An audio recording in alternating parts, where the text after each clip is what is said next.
Bom dia a todos. Por questões de conformidade, iniciou a gravação deste webinar informando que o evento está sendo gravado. Peço àqueles que não estiverem confortáveis com a gravação para se desconectarem agora.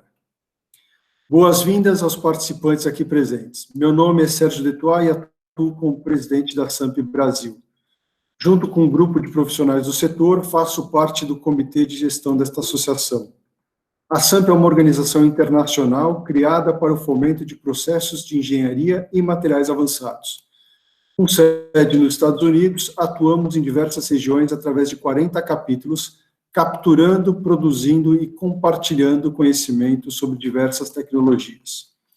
A SAMP Brasil promove há anos o Congresso Internacional de Compósitos e o Desafio Acadêmico, com a proposta de disseminar informação qualificada associada à nossa proposta para a indústria e a academia. Este é o nosso quarto evento online e temos o prazer de receber representantes dos grupos Embraer, Gatron e Owenscorning para este bate-papo sobre o mercado de compósitos no Brasil.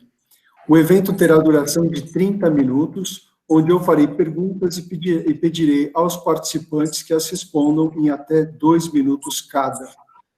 No final, se houver tempo, abriremos espaço para outras perguntas. Aproveito para pedir aos presentes que escrevam as perguntas no chat do Google Meet a qualquer momento. Eu lhes asseguro que os 30 minutos passarão muito rápido. Espero que aproveitem cada um deles. Hoje, os nossos convidados de honra são Daniela Benedini, engenheira de materiais pela Universidade Federal de São Carlos, com formação em gerenciamento de projetos pela PUC do Paraná. Atualmente ocupa a posição de engenheira de qualidade dos fornecedores da Embraer, com foco na melhoria contínua. A Embraer é a empresa brasileira de aeronáutica com sede em São José dos Campos, uma das maiores companhias de jatos comerciais do mundo, desenvolvedora há 50 anos de tecnologias de ponta, atua no mundo da aviação na área comercial, executiva e de defesa e segurança. Bruno Varandas, administrador de empresas com MBA pela Exanc e uma larga trajetória no segmento de compósitos. Atua como gerente de vendas da Owenscorning na América do Sul, sendo responsável pelos mercados de Power and Energy, Oil and Gas e Corrosion no Brasil. A Owenscorning é uma empresa norte-americana, fundada em 1938, responsável pela criação da fibra de vidro. Iniciou as atividades no Brasil em 1969. Com 3 divisões principais, atua em 33 países com aproximadamente 20 mil funcionários. Aparece há 65 anos consecutivos na lista da Fortune 500. Luiz Benazzi, gerente de engenharia e inovação da Gatron, mestre em engenharia mecânica na área de mecânica dos sólidos e MBA em gestão da inovação. Com mais de 15 anos de experiência em projetos nos setores automotivo, construção civil, energia e industrial. A Gatron é uma indústria brasileira de compósitos que iniciou suas atividades na década de 80 e fixou sua marca no mercado, trazendo inovação e tecnologia em compósitos e plásticos de engenharia, através dos processos de vacuum forming, RTM, infusão, laminação e pultrusão. Agora sim, dou as boas-vindas aos nossos convidados especiais, Daniela, Bruno e Luiz, pedindo desculpas caso eu tenha que interromper alguma articulação que ultrapasse o tempo. No início, eu bate-papo, convidando a Daniela para compartilhar conosco a sua perspectiva sobre como o Covid-19 influenciou ou impactou a operação da Embraer. Daniela, por favor. Okay. Primeiro, eu queria agradecer a oportunidade de estar aqui participando com vocês, e bom dia a todos, boa tarde. E em relação à pandemia, ao Covid, o mundo atual que a gente está vivendo, principalmente na indústria aeronáutica, que é onde a Embraer está situada, a gente tem bastantes impactos. Lembrando que a Embraer, ela é uma empresa que ela projeta, desenvolve e fabrica as aeronaves. E junto com isso, a gente tem uma rede de praticamente 1.500 fornecedores internacionais, e onde vários desses fornecedores, 1.500 fornecedores em geral, tá? Onde vários desses fornecedores, eles são situados na Europa, nos Estados Unidos, E com a pandemia do Covid, a gente tem tido muitos impactos de embarque desses materiais, e também, falando do mercado dos materiais compostos na aeronáutica, lembrando que uma aeronave, acho que é bem difundido a importância desses materiais compostos numa aeronave, a gente pode ter até 50% dos componentes de uma aeronave sendo formada por materiais compostos. A gente tem vários fornecedores internacionais na Europa, nos Estados Unidos, que eles são responsáveis por fabricar esses componentes e tem tido um impacto da pandemia no embarque desses materiais. Eu posso explicar depois um pouquinho com mais detalhes como está sendo como é o desenvolvimento e como as autoridades da aeronáutica acompanham o desenvolvimento desses materiais compostos nesses fornecedores para que eles possam chegar até aqui. Mas lembrando que a gente está vivendo um mundo bem incerto, de incertezas, principalmente para o mundo de aeronáutica, mas tem uma parte positiva em relação a tudo isso, que é a preferência, que a gente acredita que vai ter uma preferência nesses próximos meses, de uma viagem regional, que é onde a Embraer pode ser considerada líder nos jatos regionais, que são aqueles de até 150 passageiros. Falando da parte positiva, seria essa. Muito obrigado. Acho que dei uma breve introdução, mas a gente consegue entrar em mais detalhes aqui para frente. Não, mas foi ótimo, muito obrigado. Agora eu vou pedir para o Bruno dar sequência, compartilhando conosco o impacto na onshoring e na operação de uma maneira geral dos clientes, fornecedores. Legal. Bom, aproveito também para agradecer, Sérgio, pelo convite. Acho que para a gente é sempre importante ter esse tipo de reunião e conectar os profissionais do mercado de compósitos. Bom, o Covid veio sem precedentes, então as empresas tiveram que se adaptar e tomar ações muito rápidas e eficientes, né, para que a gente pudesse, em primeiro lugar, proteger o bem-estar dos funcionários e das pessoas e conseguir manter também a sustentabilidade do negócio. Bom, a onshoring foi rápida, lá em janeiro e fevereiro já se tomou inúmeras ações, se criou alguns comitês de forma com que a gente pudesse colocar em prática algumas novas medidas, mas o que acontece? Para quem conhece um forno de fibra de vidro, uma fabricação de vidro, ela é muito particular. Então você tem um ativo extremamente caro, com uma vida útil limitada, e que você não pode simplesmente ficar ligando e desligando.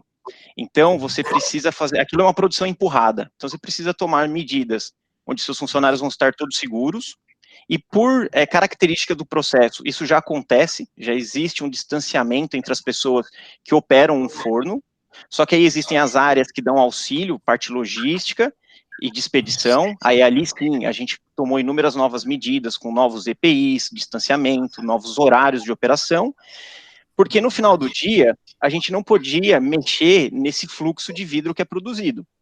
Então o que acontece? O mercado instável, as incertezas ao redor, só que o time de venda sendo estimulado a vender. Então a gente realmente precisou acompanhar toda essa mudança de forma muito rápida para se adequar, porque primeiro vem a saúde das pessoas e do funcionário, depois vem a saúde do caixa da empresa. Então como que você consegue manter a saúde do caixa da empresa se você está produzindo 24 horas por dia sem parar e ainda você não sabe para onde que você vai vender? Então esses últimos meses foram bem intensos. A gente foi um reflexo do mercado, porque o mercado reagiu ao Covid de inúmeras formas, de formas realmente diferentes. Eu acredito que no decorrer da conversa a gente vai entrar um pouco mais no detalhe do mercado, né? Mas eu diria que tomamos as ações necessárias, temos colocado em prática as novas medidas. A cidade de Rio Claro, onde a gente está localizado, utilizou a onshoring como uma referência para usar as mesmas medidas na cidade de Rio Claro. E eu queria destacar aqui uma utilização do composto. Um parceiro nosso do Rio de Janeiro construiu uma cama hospitalar em fibra de vidro. Então a gente até fez uma parceria recente com ele, com perfis putrudados, e a gente está produzindo ali com eles essa cama para doar para a cidade de Rio Claro também. Então contribuindo com a empresa e com a sociedade ali também. Muito bem, Bruno. Então o Covid também vem para inovação, né? Ele acaba provocando inovação. Muito bom. Coisas novas. Luiz, por favor, eu gostaria que você compartilhasse um pouco o impacto operacional da na Gatron e que você também estendesse para a minha próxima pergunta, falando não só do impacto operacional, mas também de caixa financeira, como é que isso foi, como é que a Gatron foi afetada nesse processo. Primeiro, boa tarde, obrigado pelo convite. A Gatron, ela atua em multimercados e tem vários processos, né?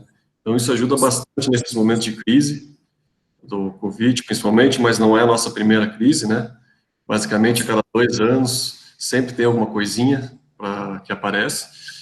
Então, a gente teve mercados que teve uma grande baixa, como automotivo, e teve mercados que surpreenderam e tiveram um grande crescimento aí na parte de vendas. As ações, basicamente, aí, todas as empresas focaram bastante no fluxo de caixa, né? Porque devido às incertezas, pedido sendo retirado a todo momento, outros pedidos vindo, então você não sabia, você não tem uma visão clara do que ia acontecer no dia seguinte. Então, basicamente, foi uma ação aí de planejamento e replanejamento diário. Todo dia, final do dia, os gestores se reuniam aqui para planejar e ver quais eram as ações, principalmente na parte da saúde, né, o que mais a gente poderia fazer para proteger os nossos colaboradores, quanto a parte de produção, como é que a gente ia remanejar esses pedidos, essa volatilidade, né. E tudo isso no meio do nosso maior desenvolvimento, do nosso maior projeto aqui na parte eólica. Movimentou bastante do caixa e teve bastante esforço também da engenharia de todas as áreas produtivas. Então, é muito difícil você desenvolver algo novo, algo que nunca foi feito, né, no Brasil, e principalmente bastante limitado aí na parte de trazer materiais, trazer pessoas para ajudar, né, então foi bem complicado essa parte. No final ficou bem focado os problemas na parte de importação, então não tinha disponibilidade de voo, dinheiro não era um problema, geralmente quando a gente fala frete aéreo, a gente sempre fala de que vai ser caro, mas no momento não estava mais interessado em dinheiro, o negócio era resolver o problema do cliente ou não continuar cumprindo o prazo, né, não atrasar. E aí a prioridade, obviamente, era para remédios e para alimentos. Então, a estratégia, de vez em quando, foi mandar em um voo, planejar outro voo, planejar outro frete marítimo com a mesma carga para garantir abastecimento.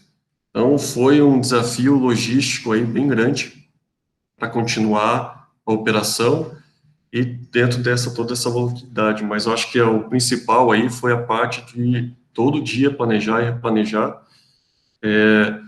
E a boa é que, mesmo com todo esse cenário aí de retirada de pedido, outros mercados reagiram muito bem, principalmente com a exportação.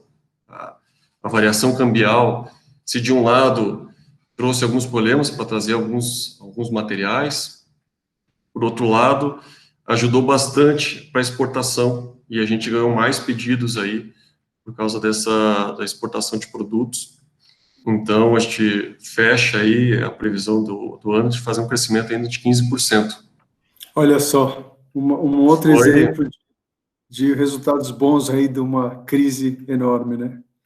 Essa parte do que está acontecendo no mundo e está discutindo a todo momento, falando com fornecedores, falando com clientes, surgem aí as oportunidades.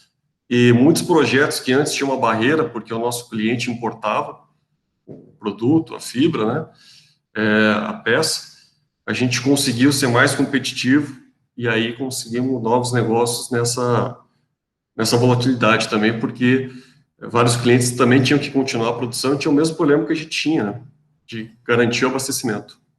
Legal, Luiz. Muito obrigado pela explicação detalhada. E aí eu passo para a Daniela, pedindo para a Daniela dizer para a gente um pouco a questão financeira, né? Como que foi trabalhar nesse momento do Covid, com as restrições financeiras aí que as empresas naturalmente adotaram, talvez com o controle financeiro mais rigoroso. Da parte financeira, lembrando que a Embraer, além da crise do Covid, ela tem passado nesses últimos meses, na verdade, nesses últimos 2 anos, por uma reestruturação organizacional muito grande devido ao recente desmembramento da joint venture que iria ser formada com a Boeing, né? Então, Na parte financeira, lembrando que nesses últimos dois anos foi total focado na segmentação da empresa entre Embraer Executiva e Defesa, por um lado, e Embraer Comercial, que seria unida junto com a Boeing. No final de abril, com o cancelamento desse contrato da joint venture, a gente hoje tem passado a reorganizar tudo a estruturação da empresa novamente, porque tudo que foi dividido, hoje ele vai ser novamente juntado em uma só empresa.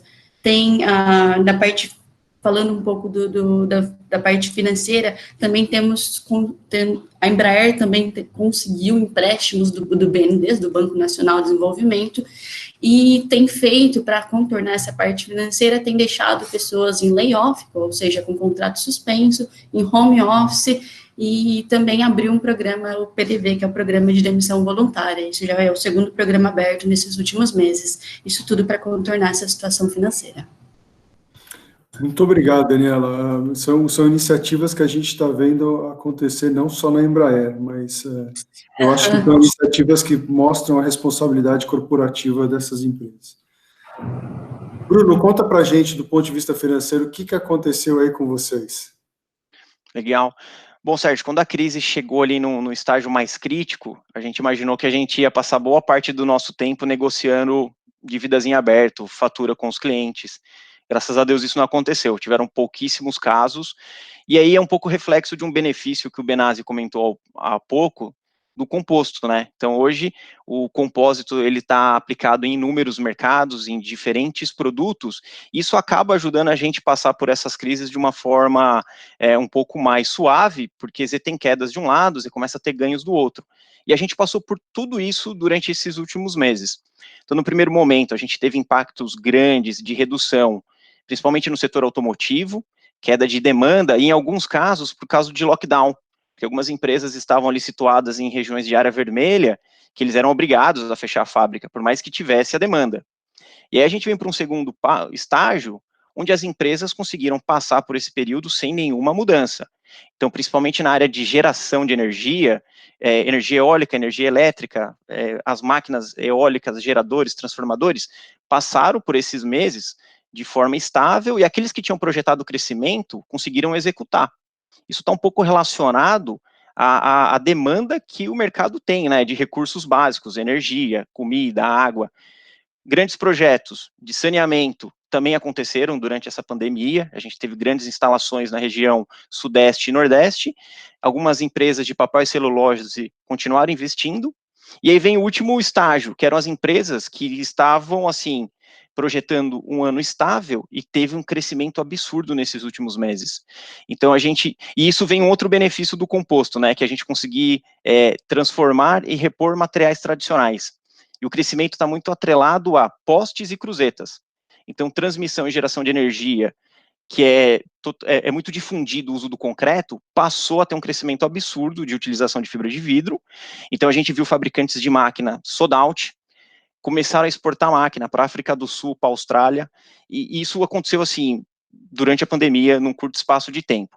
O balanço de tudo isso foi, primeiros meses de crise negativo, ainda algumas incertezas, a gente começou depois a ver uma recuperação do mercado, e fechamos julho, o melhor mês do ano. E a gente acredita que isso vai se manter agora daqui para o final do ano. Ótima notícia. Eu aprendi hoje com vocês vários temas ou várias tendências que eu não conhecia, que aconteceram e são tendências para crises futuras, né? Que é você efetivamente tem oportunidade, tem que buscar essas oportunidades e encontrá-las. Nas últimas conversas eu aprendi que o mercado naval de fabricação de iates, por exemplo, também foi muito bem, porque as pessoas com esse Covid se isolaram e compraram barcos para ir para a água no isolamento da família, com mais descontração. Então, efetivamente, tem oportunidades. Então, falando sobre as tendências do mercado de compósitos, eu convido o Luiz para começar me dizendo o seguinte: se você tiver que projetar os próximos 2 anos do mercado de compósitos no Brasil, o que você diria, Luiz? Então, a gente está todo esse mercado aí, o que abriu, né? A gente teve também um mercado que está se consolidando, que foi da parte de arquitetura. Então, que é justamente a parte de fachadas, edificações, que é um mercado que a gente começou ano passado, mas está começando a se consolidar mais, e é algo que eu vejo aí nos próximos anos, realmente uma tendência, porque o composto é uma boa solução, porque o arquiteto, ele quer curvas, ele quer, né, chamar o produto, e aí o nosso material é perfeito. Você tem que ter a resistência mecânica, tem cargas de vento, então, esse é um bom mercado que a gente está atuando com força aí e que desenvolve muita parte de tecnologia, né? Tanto a parte aí de resistência à chama, trabalha com a parte química, de resinas, né? Quanto a parte estrutural, de usar tecidos estruturais, justamente porque a peça tem, enfim, tem que aguentar aí uma carga de vento e oscilações aí que não deve ser só bonito, né? E tem também uma função estrutural por trás de tudo. E a parte de energia continua puxando forte. A gente sabe aí que é muito devido aos leilões, então os leilões aí tem um delay aí de 2 anos, então a produção de hoje é basicamente algo que foi vendido há 2 anos atrás. Porém, com essa parte da disputa comercial entre China e Estados Unidos, da variação cambial, ficou muito interessante fazer exportação daqui do Brasil para os Estados Unidos, principalmente. Então, a gente vê aí um grande aumento nessa parte, já teve um aumento de pedido esse ano, a gente vê esse movimento continuando ano que vem, e já tem uma previsão já para 2021 e 2022 nessa área. Então, é uma área que a gente vai continuar atuando.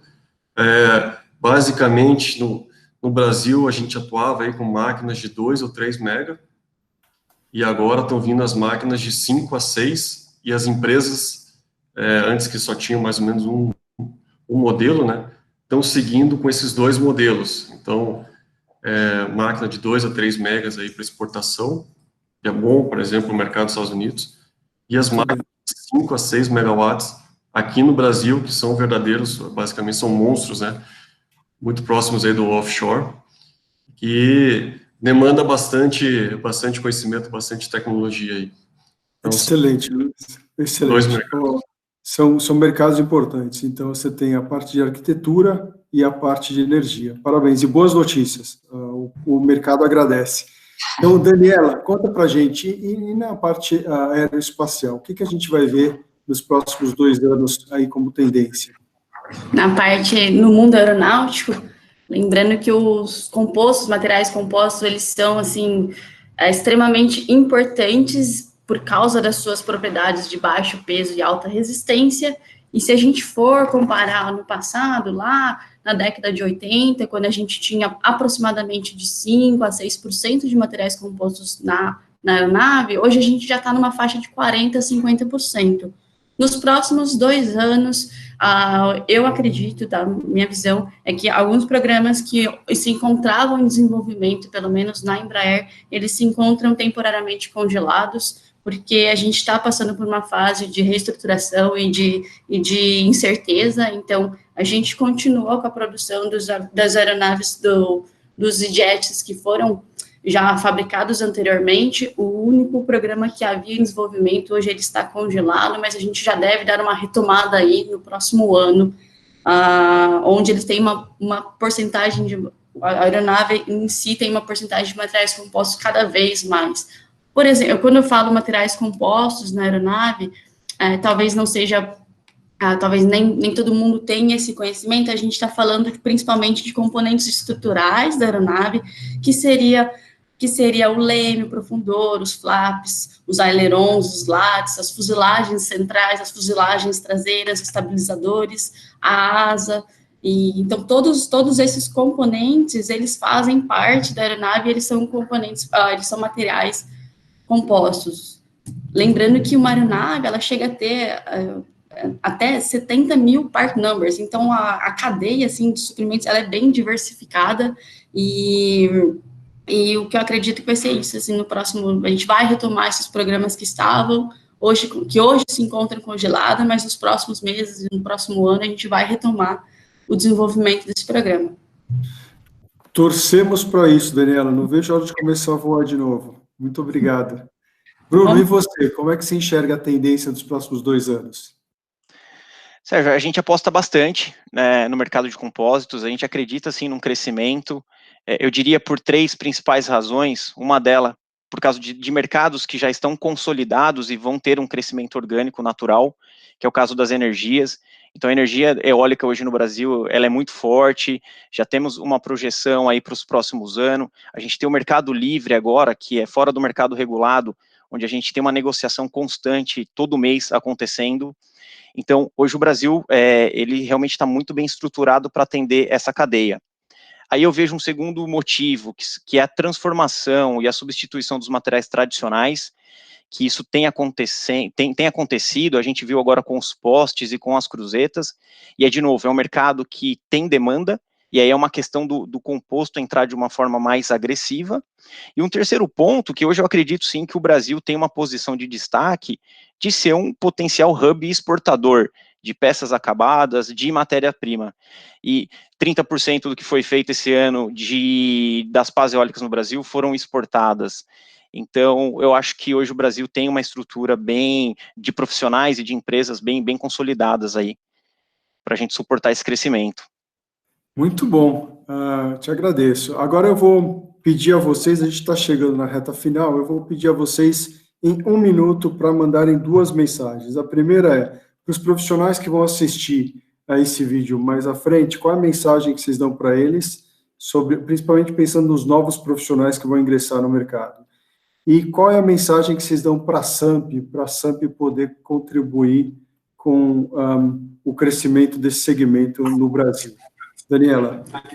Tá, a primeira mensagem que eu queria dizer é que, apesar da crise, da pandemia que a gente está passando, esse momento ele vem para trazer oportunidades para a gente, oportunidades olhando em todos os aspectos, desde nossas viagens que a gente fazia, eu como engenheira de qualidade de fornecedor, fazia muitas viagens nos fornecedores, hoje a gente está fazendo tudo remotamente, e isso, por um lado, acabou nos aproximando, então, essa é a mensagem que eu gostaria de deixar, e para a SAMP, o que eu gostaria de ver nos próximos meses, se fosse possível, esse compartilhamento do que vem sendo utilizado por outros fornecedores no mundo aeronáutico também, pelos fornecedores de inovação, não só para a Embraer, mas para a Airbus, para todas as outras empresas aeronáuticas. Muito obrigado, Daniela. A mensagem recebida. Muito obrigado. Luiz, você, conta para a gente, qual é a mensagem para os novos profissionais e para a SAMP? Como é que a gente ajuda vocês? A Gatron é uma empresa de soluções, né? Então, a SAMP, justamente com esse networking, conectando fornecedores, clientes, transformadores, é essencial. É isso, porque não é só a gente que dá ideia, é cada um fala um pouquinho, discute, entrega soluções. Esse é um mercado muito novo ainda, então tem muito espaço, e é necessário realmente esse networking justamente para preencher algumas lacunas e entregar a solução para os clientes, né? E o cliente aí desenvolver e gerar mais valor. Obrigado. E a mensagem para os novos profissionais que vão ingressar no mercado? É justamente essa, o mercado é novo, tem bastante coisa aí para fazer, para estudar, e muitas oportunidades. É isso que eu fico. Muito legal, muito obrigado, Luiz. Bruno, você, qual é a mensagem? Novos profissionais e depois para a SAMP, por favor. Legal. Bom, a mensagem que eu gostaria de deixar é: tenham curiosidade, busquem. A gente trabalha no desconhecido num país que é muito forte nos materiais tradicionais, madeira, aço, concreto. Então, a gente pode ser a solução, a gente que pode trazer a novidade. Então, eu estimulo aí os profissionais a realmente buscar essa informação. Tive a oportunidade aí de trabalhar com pessoas de 50 anos de carreira em compósitos, e eu diria que muita coisa que existe hoje foi criada no Brasil, e por que não essa nova geração vir para trazer e desenvolver mais coisas. E atrelado a isso, a mensagem que eu deixo para a SAMP é: continue fazendo isso, conectando as pessoas. Eu acho que é desses fóruns que nascem novas ideias e estimula mais ainda as pessoas a buscar conhecimento. Muito bem. Em nome da SAMP, eu agradeço a Daniela, o Luiz e o Bruno pela presença, pela contribuição. Agradeço a todos aqui presentes por participarem desse bate-papo e me despeço agora, encerrando a gravação. Obrigado, Sérgio, SAMP. todo mundo, Daniela, Luiz, prazer, até mais.